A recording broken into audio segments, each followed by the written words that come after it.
Israel, Omer Shema Israel. And the Lord spake unto Moses, saying, Command the children of Israel that they bring unto thee pure olive beaten for the light, to cause the lamps to burn continually in the tabernacle of the congregation. And it shall be a statute forever in your generation.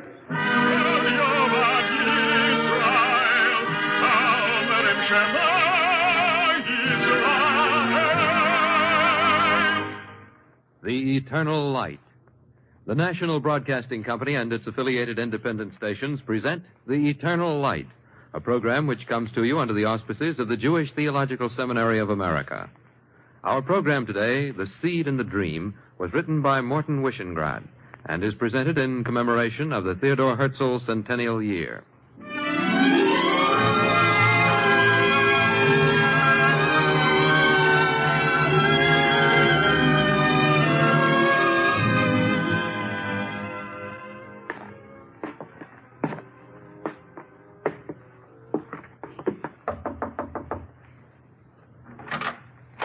Yes?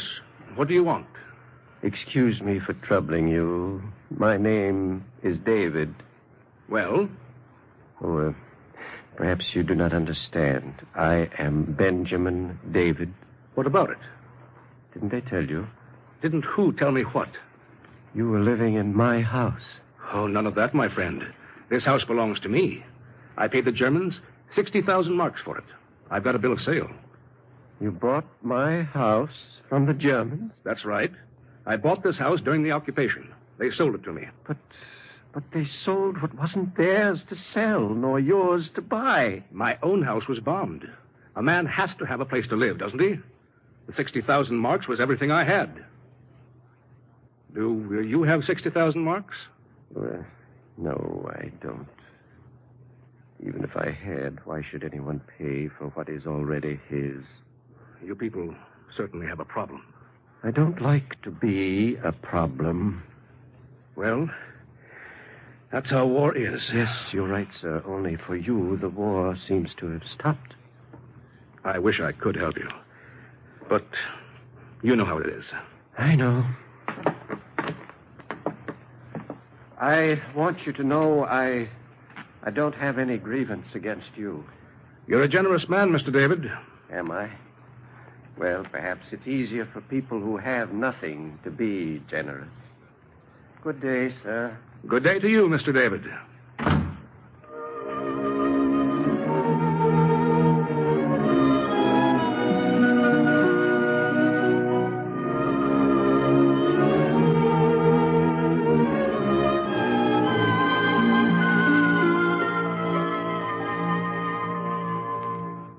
Benjamin David. Yes? Which road do you travel? Any road, no road. What difference does it make? I shall travel with you. Thank you. Who are you, please? My name is Theodor Herzl. You mustn't mock me, sir. I can stand a good deal, but not to be mocked. Still, my name is Theodor Herzl. Theodor Herzl is dead. Then don't draw away. Only the living can harm you. Theodore living, what's the difference? What's the use? Stop pitying yourself. Self-pity is a misfortune worse than persecution. What else have I left? A memory, Benjamin David. 2,000 years of fire. If you are iron, you will immerse yourself in that fire and come out steel. Very well, Theodor Herzl. I own a memory. Yes. And something else besides. A hope. And between memory and hope stands the deed. Yes. Tell me, Theodor Herzl, what is the deed?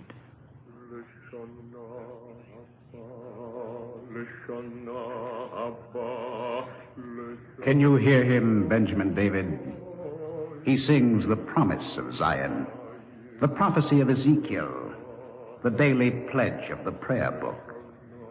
It is a dream which sprouts like green grass between cement stones. From under the twisted girders of broken cities it emerges.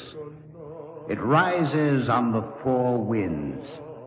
Yes, even between the isles of the graves of Germany and Poland, the dream breathes. Behold, I will open your graves, saith the Lord, and I will bring you into the land of Israel. They will tell you it is a myth. Do not believe them. For if you will it, it is no myth. Take it in your hand like a seed and entrust it to the soil. Let the dream become the seed of projects. And if today it is not bread, it will become tomorrow's bread. Benjamin David, my living brother, I see a land of the seed and the dream, sunlight in open cities and workers in the field, where Israel no longer is a sorrow, but instead a song.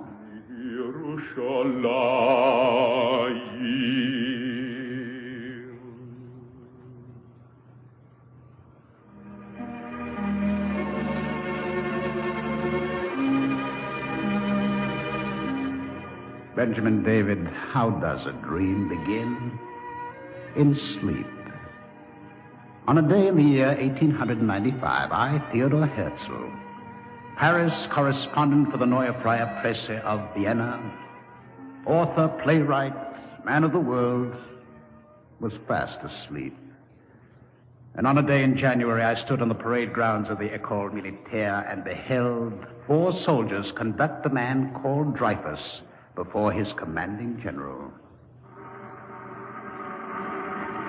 Captain Alfred Dreyfus, you will hand your sword to the officer of the day. The prisoner's sword, sir. Alfred Dreyfus, you are unworthy to bear arms. In the name of the French Republic, I degrade you from your rank. I, Alfred Dreyfus, solemnly swear that you are degrading an innocent man. Officer of the day, let the sentence be carried out. Break his sword. Tear away his insignia. Yes, sir. Tear it away, but I am no traitor. In your hearts you know I am no traitor. You have sentenced me because I am a Jew. Then to all the Jews!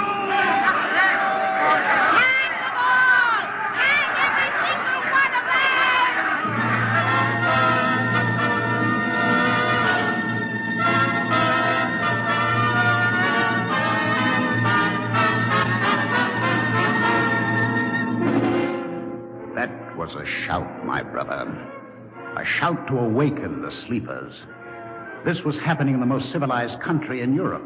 This was happening in modern, republican, enlightened France. And Austria was not modern, and Germany was not republican, and Poland was not enlightened. Pain, Benjamin David, is a process of education. The tear falls, and it is a peculiar juice. For where it falls, the soul arises. I could sleep no more, my brother. The night was long, and I was full of tossings to and fro. My flesh was clothed with worms, and I was consumed in the fire I did not create. I addressed a letter to the greatest Jewish philanthropist in Europe, and Baron Moritz de Hirsch answered, and I went to speak to him. I've admired your work, Mr. Hetzel. Thank you, Monsieur le Baron. Oh, it is not an idle compliment, Hetzel. You have a deft touch. What I admire about your plays is their lightness and sophistication. Monsieur le Baron, I didn't come to discuss my plays. Oh? Well, what did you come for? To propose a solution of the Jewish problem in Europe. Ah, very admirable. Is there a solution? Yes. A publicly recognized, legally secured homeland in Palestine. My dear man, you're on the wrong track. The poor among our people need to be provided with work, food, clothing. That is the solution. Monsieur le Baron, to be plundered as a Jew and to be protected as a Jew are equally shameful and humiliating. Possibly. I do not argue with you. But you spin words while I spend millions on philanthropy. Do you think that you help with your charity? I think so, my dear Herzl. No. You breed beggars, Monsieur le Baron. You bind the lazy poor to the lazy rich. My dear sir, don't you think you're being rather presumptuous? No. Your philanthropy is presumptuous. It is a condemnation to apathy, to submission. Possibly. But your scheme is too simple, too fantastic. Thank you, Monsieur le Baron. That's what any dream is. Simple and fantastic. Good day, sir. Good day, my friend.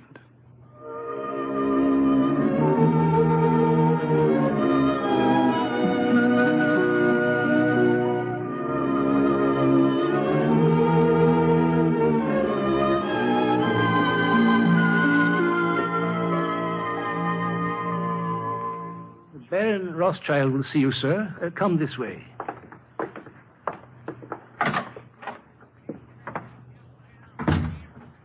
Won't you sit down, Mr. Herzl? Thank you, sir. I've studied your letter very carefully. Will you go along with my proposal? I will not. Why not, sir? Because I do not like your plan.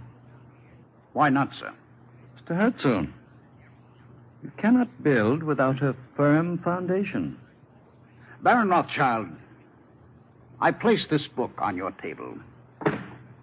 What holds this book up? The table, naturally. That's just what I mean. That's also what I mean. Little things like an apple or book need a firm foundation to rest on, or else they fall. Well, Herzl? Sir, the earth swims in space and does not fall. The secret lies in movement. You cannot steer a ship that does not move, but you can steer a movement. Indeed? And you want to steer? Oh, no. That doesn't matter. But someone has to teach our people impatience. 2,000 years are enough. Let the faint-hearted and the doctrinaire continue to drag the chains of servility and degradation. Herzl, you will forgive me, I'm sure. But I don't understand poetry. I understand tangible things. I will forgive you, sir, but you do not forgive yourself. What do you mean? You tremble at the thought that you may be deprived of your rights, stripped of your possessions. You tremble because you are a special focus of contempt, and because you know that the situation will change only for the worse. Perhaps, but I do not choose to commit myself. You commit yourself when you hold yourself aloof. There are no neutrals in this world. I shan't take any more of your time if you won't see this thing. If Baron de Hirsch won't, perhaps others will. Herzl, do you always speak in riddles? No, sir, but if you are untrue to yourself, you must not complain when others become untrue to you. My dear Herzl, let me give you some advice. Be careful you do not become a fanatic. No, Baron. A fanatic is a man who redoubles his efforts as he loses sight of his objective. I can never lose sight of my objective. It is the prophecy of Ezekiel, the 31st chapter of Jeremiah, the hot coal branded on the lip of Isaiah. And I will never lose sight of that.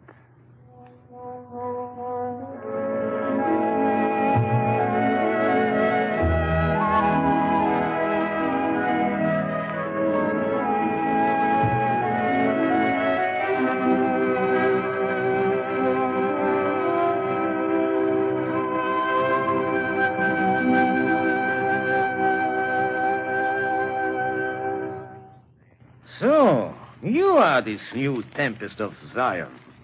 If you call me that, Your Majesty, I am. Why do you come to this citadel of your enemies? Because you are my enemy. That's a good answer. Do you expect the German government to assist your Palestine venture? Yes, Your Majesty. You are hopelessly naive. Our Jews are convenient for us. Is that why you persecute them? Oh, come. The Hohenzollerns are civilized men. We persecute no one. It's merely that our nation is somewhat less civilized. Yes, Your Majesty. To be sure. As I say, Our Jews are convenient. A convenient outlet for any resentment against the government.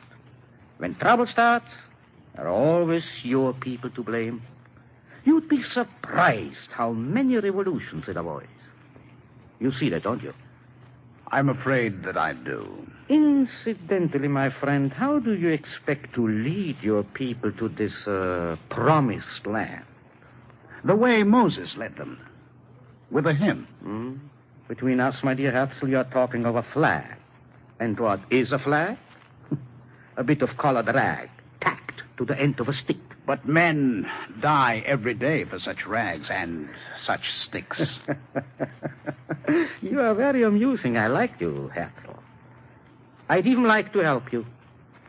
Too bad, isn't it? It's impossible. You are really such a great convenience.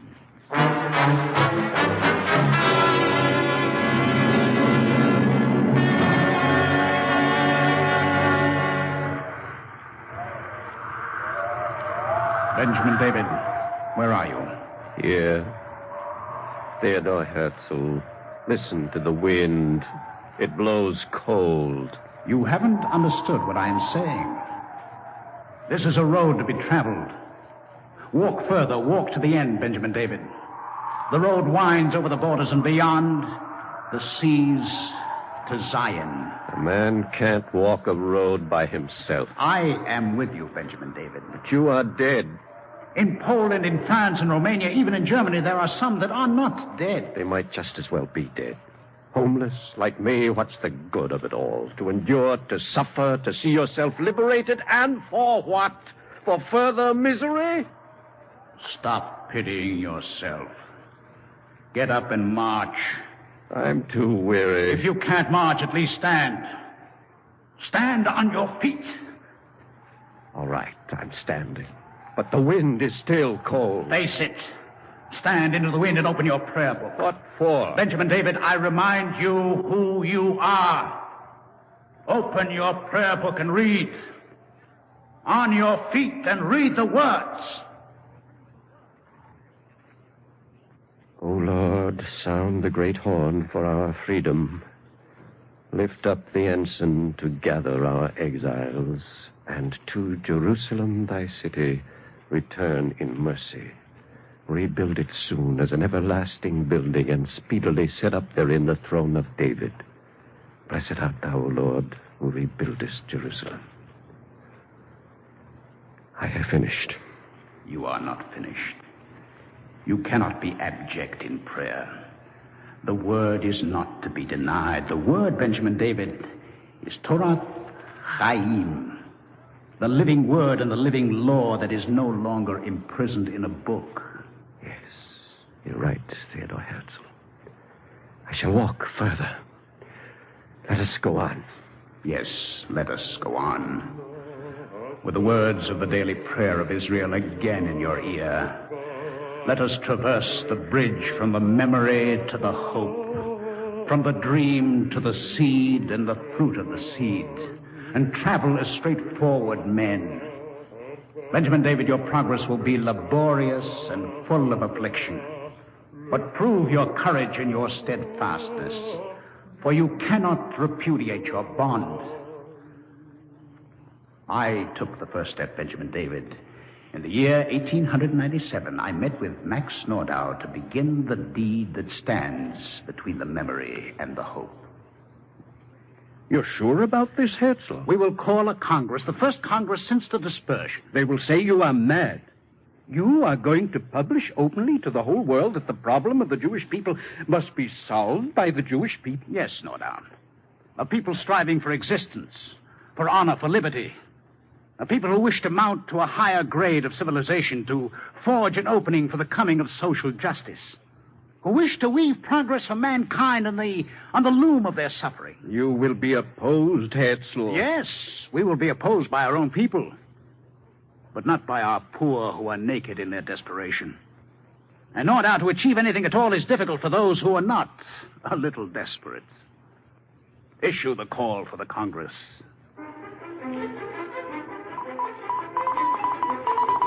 full delegation from the United States. Good. They can help train us for freedom. The Tsarist government refuses passports to the Russian delegation. Tell them to come anyhow. Romania, Austria-Hungary, and Bulgaria have accepted. It's shaping up, Nordau. It will be a Congress. Here's more. Holland, Belgium, the Scandinavian countries, and Palestine. We have written to the city of Munich, Herzl. Permission to hold the Congress there should come in 2 days.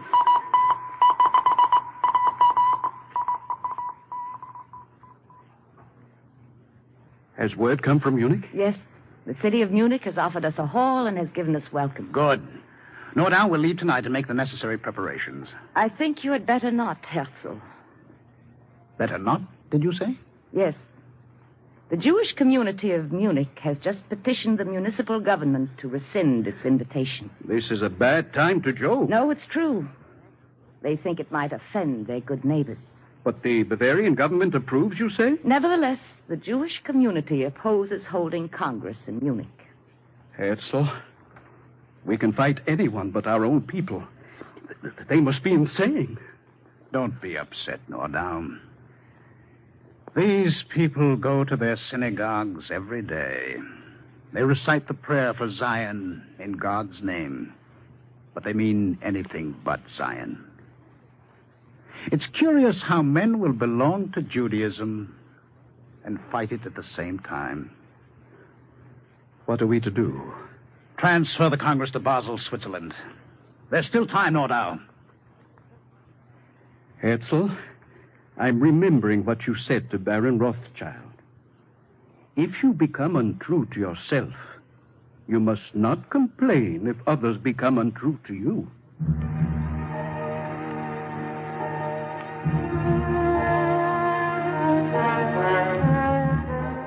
Benjamin David, the greatest happiness is to be what a man is. To hide behind no mask. To learn how to honor a man without arrogance. To respect the meaning of past generations and to live with honor. Where are the assimilated Jews of Munich, Benjamin David? Be careful as you walk the road, for you tread on their unmarked graves. The trail is steeped in blood. How many disasters are needed to prove it? Why do you stop, Theodor Herzl? I have taken you as far as I can go. It is as far as I went during my life. From here, you must go yourself. I understand. Do you understand, Benjamin David? You must, you know. For you are a symbol, and we live and we die for symbols, and the bit of rag that we tie to the stick. Yes, I understand. That's good. Remember that before you may come to the land of Zion, you must first come to Judaism. I shall remember. Good. Now you are standing, and before a people can march, it must learn to stand.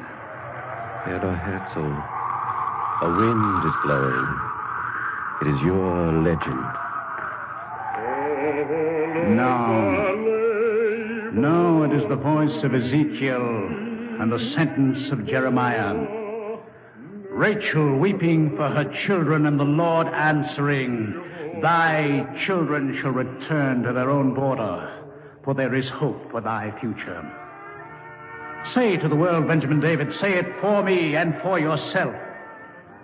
Let there be prayers in our synagogues and in the churches also, because all have suffered from an ancient oppression. Let the idea radiate until it reaches the last wretched remnants of our people. Let them awaken from their dull brooding. Let a new content come into their lives. Let the word be repeated. Israel will live again on its own soil and die peacefully on its own homeland. And the world will be enriched by its liberation. He will become a great people, and the world will become greater for his greatness. And that which he seeks, and that which he shall find, will stream out mightily and beneficently upon all mankind.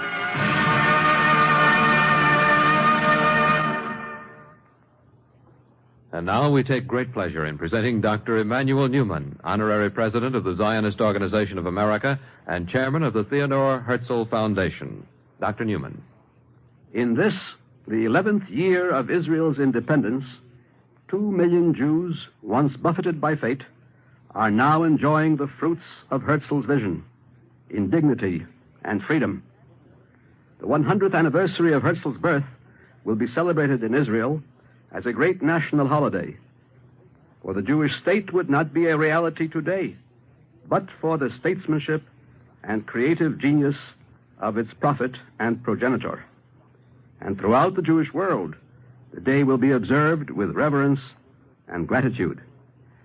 Theodor Herzl's claim to immortality is the fact that he, through the power of his dynamic personality, had created the worldwide Zionist movement and has set into motion the forces which brought the state of Israel into being. He foresaw the disasters that would overtake European Jewry. But with the intuition of genius, he also foresaw the triumph of his idea, the Zionist idea. In his diary, one of the most remarkable human documents of all times, there is a passage strangely prophetic. After the first Zionist Congress in Basel, Switzerland, in 1897, Herzl wrote, "At Basel, I founded the Jewish state. If I were to say this today, I would be met by universal laughter. In 5 years, perhaps, and certainly in 50, everyone will see it." Well, exactly 50 years later, in 1947, the United Nations at Flushing Meadow gave international sanction to the establishment of the Jewish state. Herzl was more than the first Jewish statesman of modern times. He had set out to forge and fashion for a people long disunited and scattered a collective will, the will to reshape their tragic destiny. In doing this, Herzl transformed the inner life of his people, and it was this inner moral revolution that found its outward and concrete expression in the form of a sovereign state. It was thus that Herzl, like a modern Moses, led millions of his people from bondage into freedom, from gloom of night into the dazzling radiance of a new day. Thank you, Dr. Newman. Our Eternal Light drama today, The Seed and the Dream, was written by Morton Wishengrad and was presented in commemoration of the Theodore Herzl centennial year. Cantor Robert H. Siegel sang the liturgical music. Ralph Bell was featured as Theodore Herzl. Others in the cast were Roger DeKoven, Santos Ortega, Leslie Daniel, Theodore Getz, Dean Lyman Almquist, Guy Repp, and Connie Lemke. This is Vic Roby. Our program was directed by George Voutsas. Portions of this program were pre-recorded. This weekly program is presented under the auspices of the Jewish Theological Seminary of America.